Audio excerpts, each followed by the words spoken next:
a place for animals for observing the activities of human beings. ఇది కరెక్టా ఇన్కరెక్టా?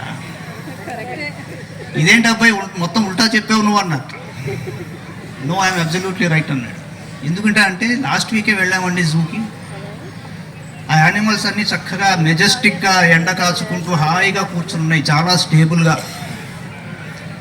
కొద్దిగా మనకి దగ్గరలో ఉన్న కోతులు మటుకు అటు ఇటు గెంతుతున్నాయి.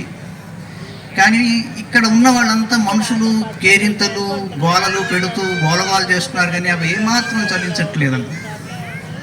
నేను చెప్పిన డెఫినేషన్ కరెక్టా కాదా అని తెలుసు మనకి. The point I'm trying to make is, ప్రకృతితో పూర్తిగా సహజంగా ముడిపడి ఉన్న ఈ స్పీసీస్ ప్రకృతిని వదిలిపెట్టలేదు, సహజత్వాన్ని వదిలిపెట్టలేదు. సౌందర్యం అంటే ఏమిటి అని మన హరికృష్ణ గారు అన్నారు. సహజత్వాన్ని ప్రకృతిని